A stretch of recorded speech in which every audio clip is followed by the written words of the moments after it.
Bismillahirrahmanirrahim. Assalamualaikum warahmatullahi wabarakatuh. Alhamdulillahirrahmanirrahim. Pada hari ini kita bisa berkumpul pada siang ini dalam acara bukti karya praktek baik PKG PJOK dalam KBS, yaitu komunitas belajar sekolah ya. Mungkin terlebih dahulu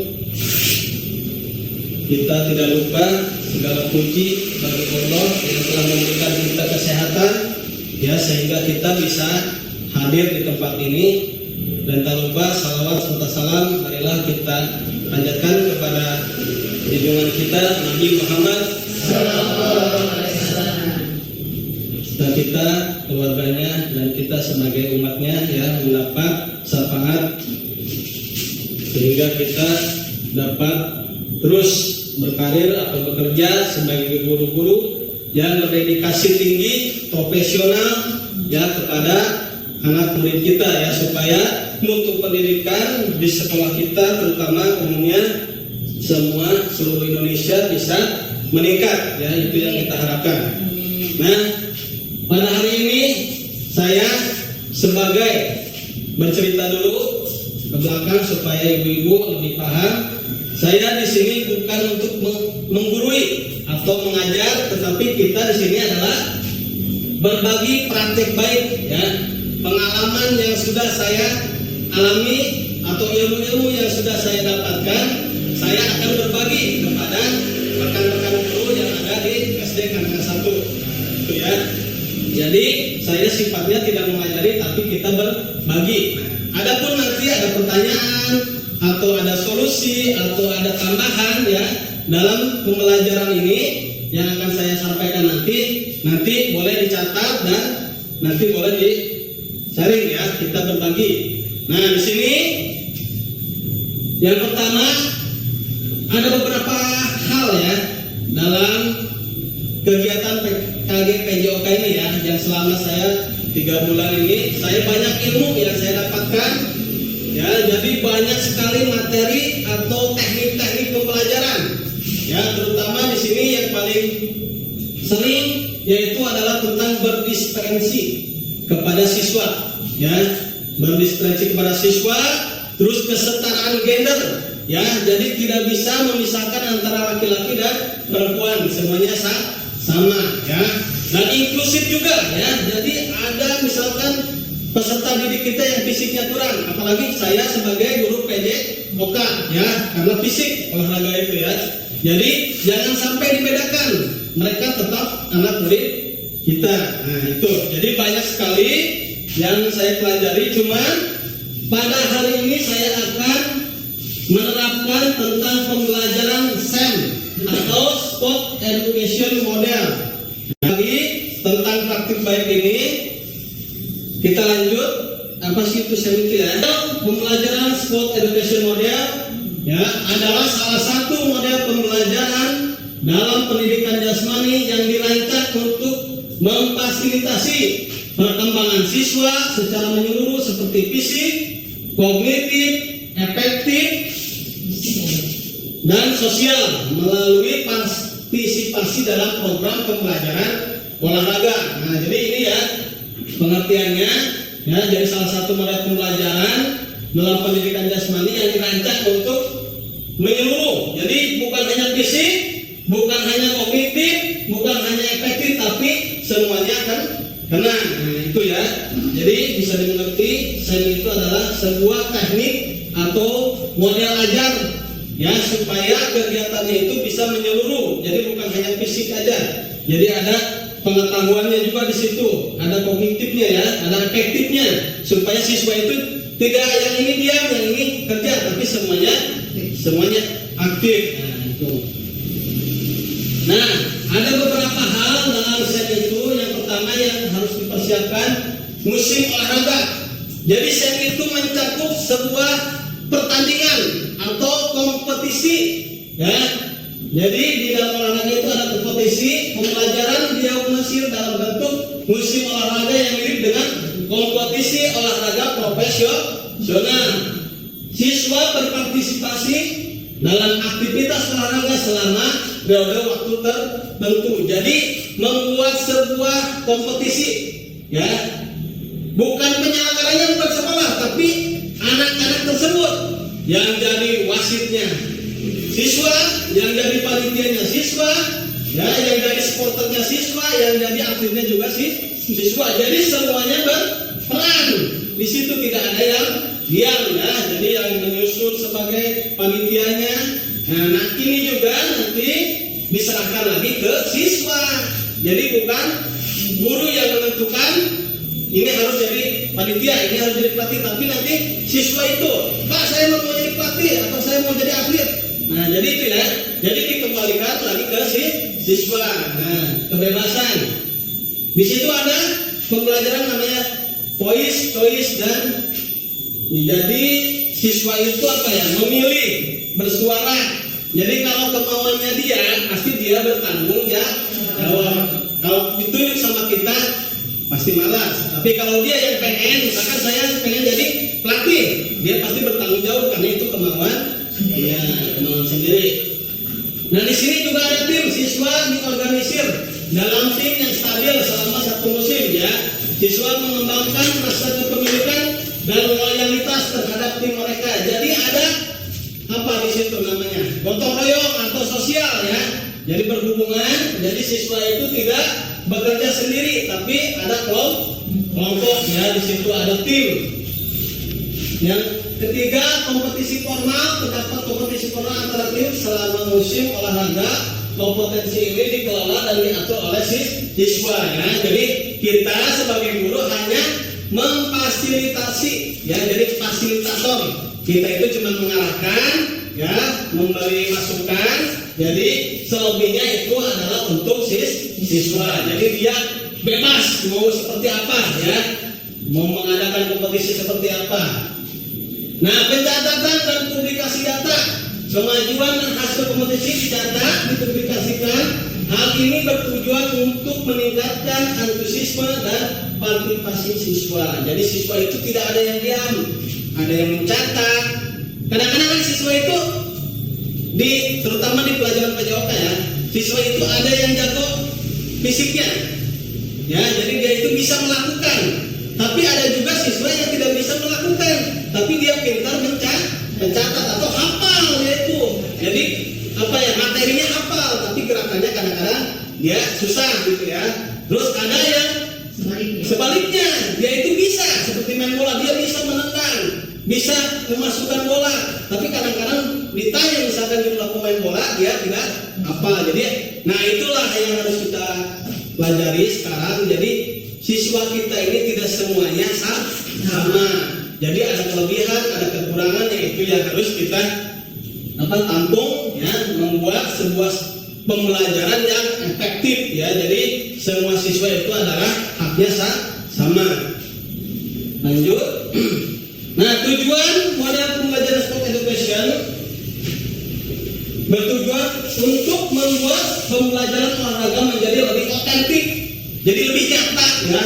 Jadi bukan hanya gambaran, tapi siswa tersebut lebih otentik, bermakna, dan menyenangkan bagi siswa, ya. Jadi kalau semuanya ikut, ya, pasti dia akan bertanggung jawab dan punya makna kepada dia. Oh, saya sudah bisa jadi pelatih nih sekarang, sudah bisa mengadakan event atau bisa jadi wasit, bisa jadi hakim garis, bisa jadi panitia, ya. Kalau di kampung-kampung kan kita jadi panitia olahraga misalkan 17-an. Nah, ini kita terapkan kepada siswa kita, ya. Di sini bukan hanya gerakan, tapi dia juga mendapatkan ilmunya, ya, jadi pelatihan.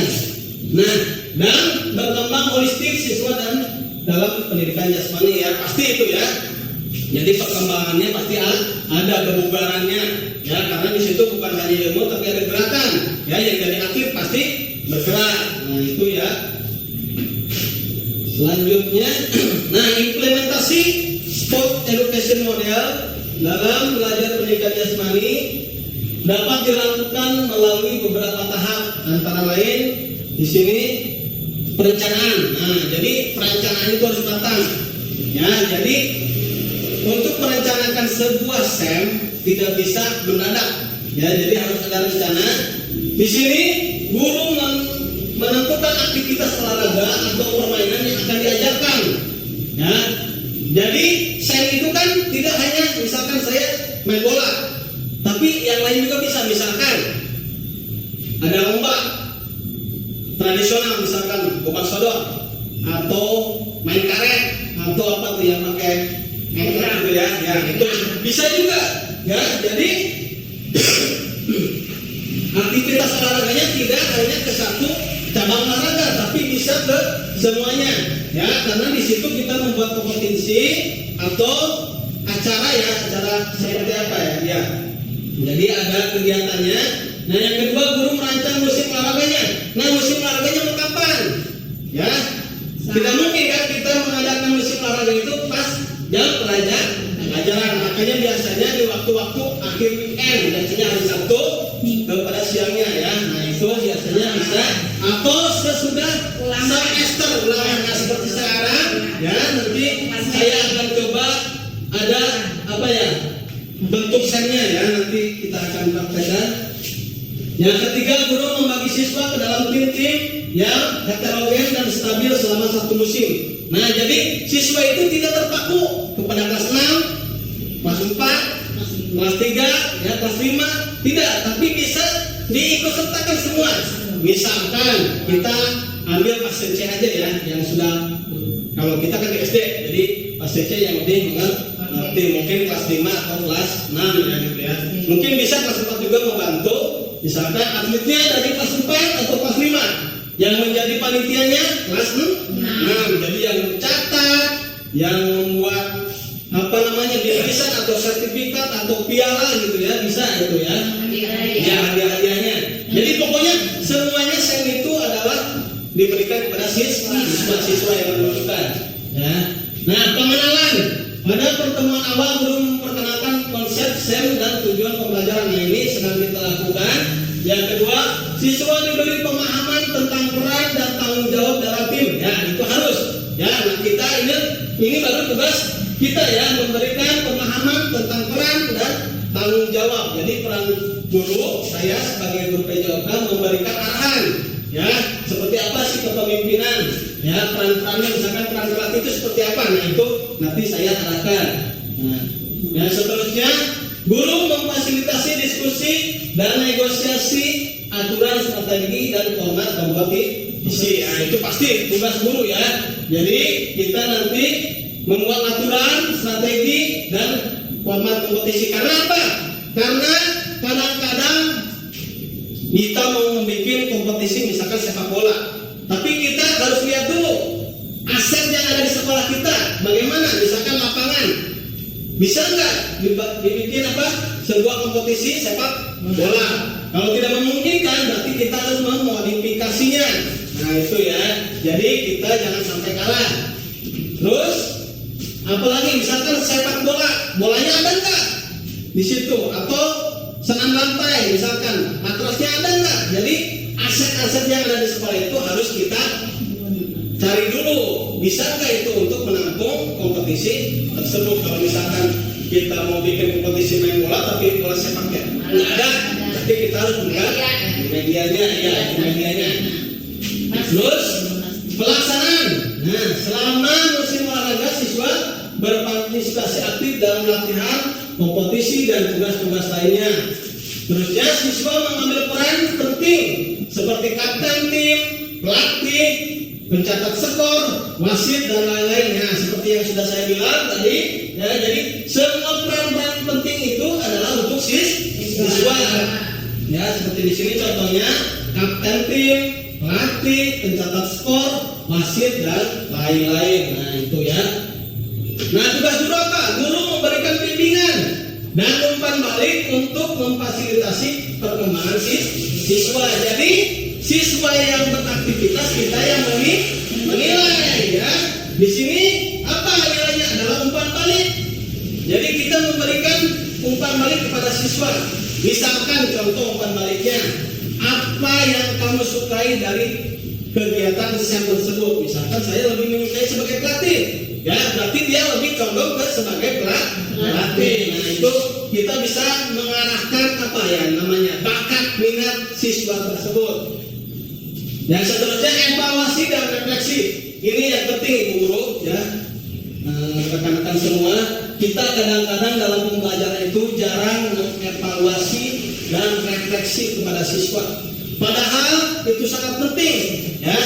Itu yang sudah saya alami ya, yang saya kembangkan sekarang. Karena apa? Refleksi, evaluasi dan umpan balik itu sangat erat hubungannya kepada siswa. Apa? Contohnya misalkan refleksi kepada siswa. Dia suka nggak pelajaran kita? Misalkan saya tentang sepak bola, menendang bola dengan bagian kaki bagian dalam. Ya, yang sudah saya jelaskan, kita tanyakan kepada siswa, gimana tanggapannya? Misalkan, Pak, Bapak nerangkannya terlalu sulit, misalkan gerakannya belum terlalu apa ya, misalkan kelas. Nah itu kan umpan balik bagi kita, berarti kita harus memperbaiki bagaimana cara kita mengajar. Ya. Seterusnya di sini adalah integritas, fungsi dan makna proyek melalui sport education model ya. Merupakan salah satu model pembelajaran dalam pendidikan jasmani, olahraga dan kesehatan yang dikembangkan oleh Carter ya. Ini jadi pengembangan ini udah lama ya, 92. Model ini dirancang untuk memaksimalkan partisipasi siswa dalam aktivitas olahraga dengan menyediakan pengalaman yang lebih otentik dan bermakna. Jadi lebih menyentuh itu kepada diri siswa itu ya. Jadi bukan hanya gerakan cara menendang, bukan hanya gerakan cara menyundul, bukan hanya gerakan cara mengoper, dribbling atau passing, tapi dia terlibat langsung dalam kegiatan tersebut ya. Dan jadi lebih bermakna itu kepada dia. Jadi dia merasa percaya diri ya, karena dia mempunyai tanggung jawab di situ. Nah tujuan utamanya di sini penerapan SEM dalam pembelajaran PJOK adalah meningkatkan keterlibatan dan partisipasi aktif siswa dalam proses pembelajaran. Yang kedua, mengembangkan kompetensi siswa dalam aspek keterampilan, pengetahuan dan sikap melalui aktivitas olahraga yang bermakna ya. Jadi yang sudah saya sampaikan bukan hanya aspek keterampilannya saja, tapi pengetahuan ya. Dia bisa memahami misalkan peraturan sepak bola seperti apa atau cara menjadi wasit ya. Karena wasit itu harus jeli, harus benar-benar pengetahuannya tinggi ya. Di situ cara misalkan pelanggaran seperti apa. Nah mungkin itu tentang SEM yang bisa saya paparkan, dan mungkin bertanya-tanya ya, seperti apa sih bentuk SEM itu dalam pembelajaran PJOK. Nah di sini saya akan langsung ke programnya atau rancangan RTL ininya apa namanya programnya. Nah di sini programnya Sport Education Model yang saya kembangkan di sini adalah judul programnya Weekend Raga atau hari berolahraga di akhir pekan. Weekend itu akhir pekan, raga itu berolahraga ya. Berolahraga di akhir pekan, tempatnya di SD Negeri Karena 1. Judul ininya, selnya adalah sepak bola mini. Kenapa saya mengambil sepak bola mini? Nanti saya jelaskan ya. Jadi saya tidak kemauan saya ini Sport Education Model tentang sepak bola mini ya, ada penjelasannya nanti.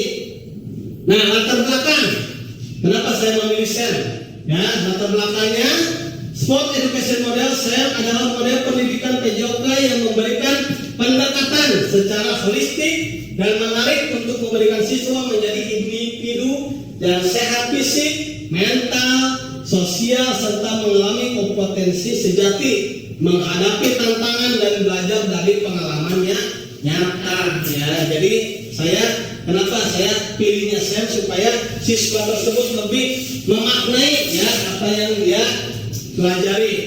Yang kedua, SEM bisa menguatkan kepemimpinan siswa student agency ya, dengan memberikan ruang dan mengakomodir serta melibatkan siswa dalam memberikan pilihan. Nah di sini yang saya katakan tadi, dalam pembelajaran harus ada 3 hal. Yang pertama adalah choice, poise dan ownership. Ya, ini yang sudah saya pelajari di PKK PJOK. Jadi setiap pembelajaran harus ada 3 hal tersebut. Apa itu choice? Di sini choice itu adalah pilihan. Jadi kita memberikan pilihan karena kita berdiskresi kepada siswa, memberikan pilihan kepada siswa. Contoh misalkan bukan hanya main bola, senang. Kita senang pembelajarannya. Kita memberikan pilihan kepada siswa, pengen senam apa, misalkan gerakannya seperti apa, ya, karena itu adalah berdiskresi kepada siswa. Yang kedua, suara, voice. Jadi bukan hanya kita yang ngomong, ya. Sepengetahuan saya, pembelajaran dari dulu itu kalau olahraga itu lebih terkesan komando. Apa komando? Jadi gurunya itu apa? Yang berbicara, dia yang nyuruh, dia yang praktekkan, siswanya diam. Nah, kita akan mempraktekkan supaya siswa itu bersuara, ya, itu voice, ya. Pilihan, kita sudah memberikan pilihan kepada siswa, suara siswa tersebut memberikan pertanyaan atau masukan, ya, bisa memberikan masukan kepada gurunya. Dan kepemilikan atau ownership. Nah, ini kepemilikan ini merasa tanggung jawab, ya, yaitu kepada pilihannya.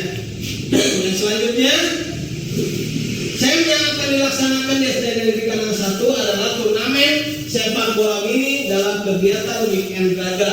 Nah, di sini yang saya ambil kelasnya adalah kelas 3, 4, 5, dan 6. Sesuai dengan hasil diskusi komunitas belajar SD Negeri Kanang 1, ya, yang dihasilkan identifikasi aset sekolah yang bisa diperdayakan. Jadi saya melihat aset yang ada di SD Kanang 1.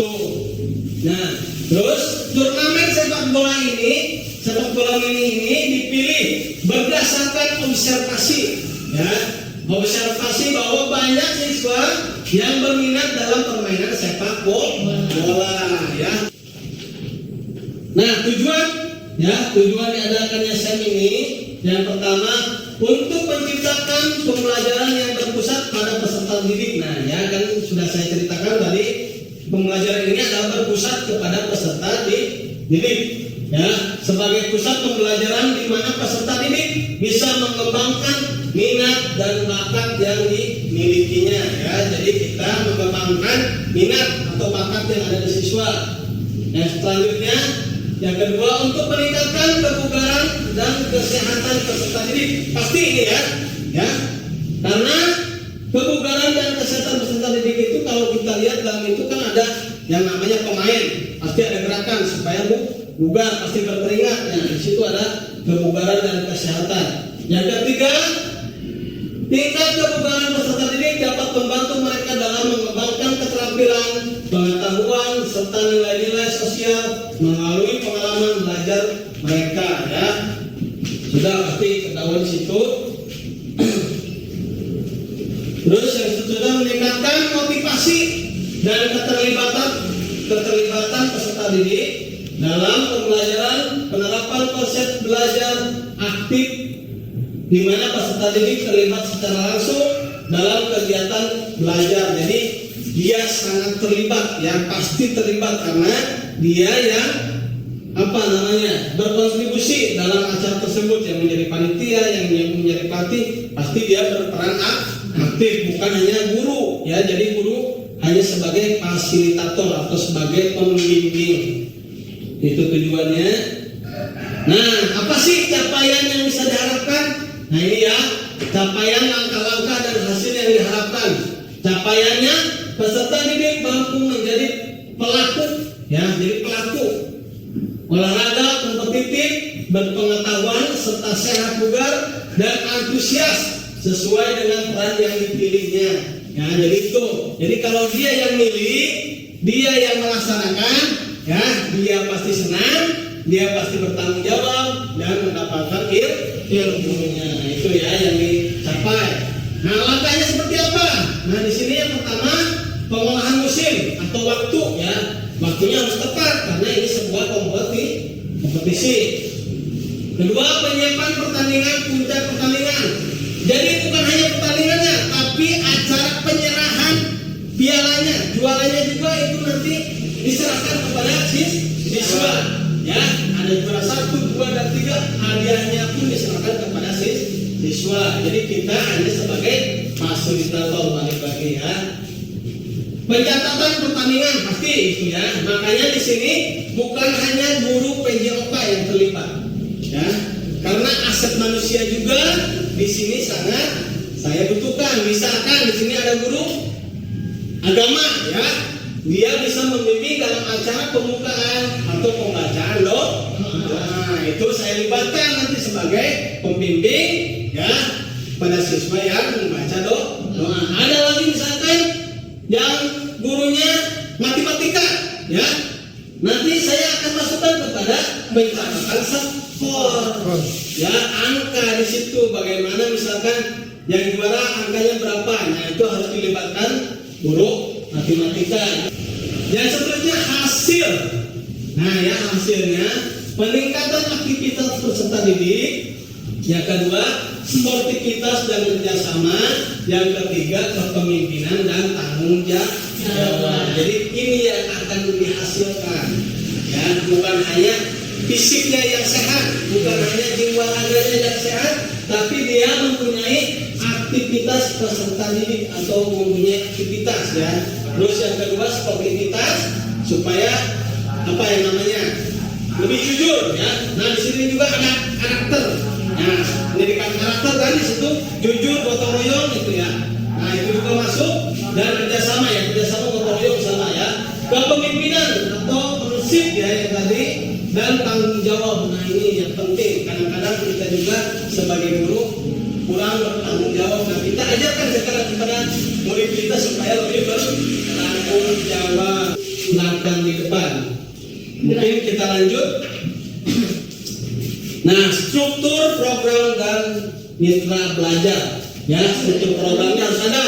Ya di sini saya menggunakan kurikuler ya peserta didik yang terlibat kelas 3, 4, 5 dan 6. Kegiatan dilaksanakan di lapangan sekolah pada bulan Desember. Nah, saya menggunakannya bulan Desember karena itu adalah akhir pekan atau akhir semester ya. Makanya saya akan coba ya di bulan Desember bulan ini ya. Mitra dalam belajar. Nah, di sini yang saya terangkan tadi ya. Di sini ada modal manusianya. Di sini ada kepala sekolah, guru, tenaga pendidikan, siswa, komite dan masyarakat yang ada di lingkungan. Kan kata saya apa? Jadi banyak menyeluruh ya. Karena saya membutuhkan kepala sekolah, guru, ya di sini ada tenaga pendidikan, siswa, komite dan masyarakat. Ya masyarakat juga berperan penting. Karena apa? Karena misalkan kita lapangannya dekat dengan rumah-rumah masyarakat, kita harus izin ya di situ. Atau pedagang sama kan, kalau ada event biasanya ada pedagang di situ ya, ada ramai. Terus yang kedua modal fisik. Nah fisik ini yang pertama adalah lapangan olahraga, peralatan olahraga dan ruang kelas ya. Ruang kelas itu untuk panitia, lapangan itu untuk eventnya atau kegiatannya. Nah, peralatannya seperti misalkan saya di sini menggunakan bola mini, berarti harus ada bola sepaknya di situ ya. Terus modal finansial. Nah di sini finansial ya pasti sudah tahu ya. Kita sekolah SD pasti punya dana BOS. Nah itu menggunakan dana BOS ya. Model sosialnya di sini koordinasi dengan kepala sekolah, guru, komite dan orang tua murid. Jadi guru olahraga misalkan yang mengadakan eventnya itu harus apa? Izin atau memberi arahan misalkan kepada kepala sekolah meminta izin atau guru-guru meminta bantuannya supaya kegiatan ini bisa terlaksana ya. Kita teruskan. Kapasitas yang dimiliki sekolah. Nah di sini SDN Kadangan 1 memiliki aset utama modal manusia.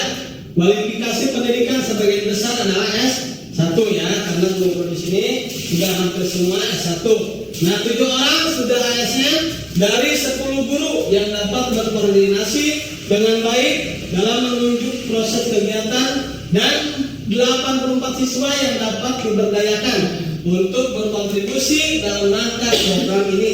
Jadi di sini ada 10 guru yang ASN-nya 7 dan ada 84 siswa yang bisa diberdayakan atau kita bisa membuat event Yang kedua, SD Karangasem 1 memiliki aset utama modal fisik sekolah, memiliki fasilitas dasar seperti lapangan olahraga. Di sini ada lapangan olahraga, beberapa peralatan olahraga ya seperti sepak atau bola sepak, dan ruang kelas dan ruang guru. Ya, kita mempunyai ruang guru yang bisa digunakan untuk administrasi perlengkapan kegiatan ini. Dan yang ketiga, SDN Karangasem 1 memiliki aset utama modal finansial yaitu dana BOS yang dapat digunakan untuk kegiatan tertentu. Jadi kita bisa menggunakan dana BOS dalam rangka kegiatan atau event tersebut. Yang keempat, halaman sekolah, lingkungan daerah pedesaan dan pesawahan memiliki jaringan internet. Jadi sekolah kita itu letaknya ada di lingkungan pedesaan, bukan perkotaan ya. Jadi di sini daerahnya adalah pedesaan, pesawahan dan memiliki jaringan internet. Berarti kita bisa menggunakan jaringan internet ya, karena kita di sekolah sudah punya jaringan internet. Nah, di sini ada rencana evaluasi dan tantangan dan solusi. Jadi semua event itu atau semua pembelajaran itu pasti ada tantangannya. Enggak semuanya mulus-mulus saja. Ya. Rencana evaluasi di sini yang pertama adalah observasi. Ya, sudah saya lakukan. Ya, menanyakan apa yang siswa pengenkan. Ya, atau event-event pelatihan di situ adalah sepak bola. Ada penilaian. Jadi sesudah event tersebut kita akan ada penilaian. Refleksi atau umpan balik. Ya, jadi nanti kita akan pengen tahu refleksi dari siswa atau dari teman sejawat, dari kepala sekolah. Jadi ada refleksinya supaya meningkatkan pembelajaran, terutama dalam pembelajaran PJ 4. Nah, di sini tantangan dan solusinya. Kemungkinan tantangan yang pertama, pengelolaan waktu yang terbatas di musim ya. Karena misalkan waktunya sekarang mau libur ya, jadi itu waktunya terbatas. Kita mau melaksanakannya kapan nih? Ya, jadi harus direncanakan dari sekarang. Dan yang kedua, penghujan ya, musim penghujan dan lapangan kurang memadai. Nah, apalagi sekarang bulan Desember biasanya itu hujan ya. Jadi kalau kita mengadakan event di lapangan pasti hujan. Nah, itu juga. Nah, makanya itu sebuah tantangan. Tapi kita jangan berkecil hati. Karena apa? Guru itu harus mempunyai cadangan atau modifikasi kalau dalam olahraga itu ya. Misalkan kita mau bermain bola, tidak punya bola sepak, kita bikin dari kertas atau dari koran, membuat bola itu juga modifikasi. Nah, makanya kalau di musim penghujan dan lapangan kurang memadai, kita membuatkan modifikasi permainan bola ini menggunakan kelas. Ya. Jadi misalkan modifikasi dalam bolanya, dalam peraturannya atau dalam ukuran lapangan. Yang penting tujuannya sama, adalah permainan sepak bola itu ya. Nah, itu ada solusinya. Ya, saya lupa. Di sini ada solusinya. Memaksimalkan waktu yang tersedia dengan disiplin terhadap batas waktu yang telah ditetapkan. Jadi kalau waktunya misalkan bulan Desember, ya bulan Desember, jangan sampai lewat ke tahun. Nah, makanya tadi disiasatinya dengan cara modifikasi ya. Kemudian, nah di sini ada solusinya, tentunya alternatif tempat pelaksanaan turnamen sepak bola ini. Misalkan di sini ada lapangan yang lebih besar, misalkan seperti lapangan desa ya, yang ada di sana, di sana, itu juga bisa digunakan. Tapi kita harus berkomunikasi dengan kepala desa atau dengan masyarakat. Nah, di sini. Seterusnya, nah di sini dokumentasi ya. Saya sudah mengambil di sini ada waktu saya RTL, di sini sudah dokumentasikan ada daftar hadir, ada natural rapat dan sebagainya. Jadi dokumen ini sudah terdokumentasi dan sudah ada di tindak lanjut ya. Nah, itu mungkin paparan dari saya tentang pembelajaran PJOK yang berdifferensi dengan menggunakan teknik dasar teknik pembelajaran SEM ya, sport education model ya. Di sini saya menggunakan pembelajaran sport education model. Mungkin ada yang mau bertanya tentang apa yang sudah saya paparkan di sini. Mungkin tidak banyak ya. Mungkin saya membuka dengan apa? Dengan dua pertanyaan. pertanyaan saya mungkin ada yang ya dari Ibu Angga. Apa tanggung jawab guru dalam menerapkan SEM? Nah, ya dalam metode SEM ya, yang sudah saya paparkan tadi di sini tanggung jawab guru ya. Jadi guru itu fungsinya apa dalam kegiatan SEM ini? Nah, yang pertama guru itu berperan sebagai fasilitator ya, yang sudah saya bilang. Di sini fasilitator yang merancang musim olahraga, pengelolaan tim, pengawasan pelaksanaan peran siswa dan evaluasi kinerja mereka ya. Jadi kita itu hanya apa, mengawasi. Kalau ini ya bahasanya pengawas. Mantap. Jadi kalau misalkan yang ini jadi perannya sebagai pelatih, kita lihat dia perannya motivasi sebagai pelatih itu seperti apa. Kalau jadi pelatih itu seperti apa ya. Jadi peran kita itu sebagai fasilitator ya. Tidak bisa menyalahkan, tidak bisa apa, tapi kita memberikan pengalaman kita sebagai guru bagaimana cara misalkan tadi menjadi pelatih atau menjadi wasit ya. Itu yang bisa sebagai tanggung jawab kita. Kita tidak bisa kita serahkan semuanya pada siswa. Tapi kalau siswa misalkan ada kesulitan, kita sebagai guru wajib ya menerangkannya. Nah itu mungkin Bu Mumu yang bisa saya jawab. Mungkin ada selanjutnya atau cukup? Nah, ya satu lagi. Apa manfaat yang diberikan oleh SEM? Nah manfaatnya mungkin tadi sudah saya paparkan, mungkin kelewat ya. Nah mungkin saya bisa jawab di sini. Manfaatnya SEM itu atau sekolah edukasi mental yang pertama mengembangkan keterampilan fisik dan memahami strategi permainan, itu yang pertama.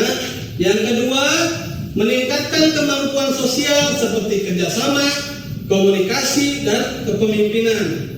Yang seterusnya, memotivasi siswa untuk berpartisipasi secara aktif. Jadi siswa itu aktif, tidak ada yang malas atau duduk tadi itu ya, karena dia mempunyai peran, dia mempunyai tanggung jawab.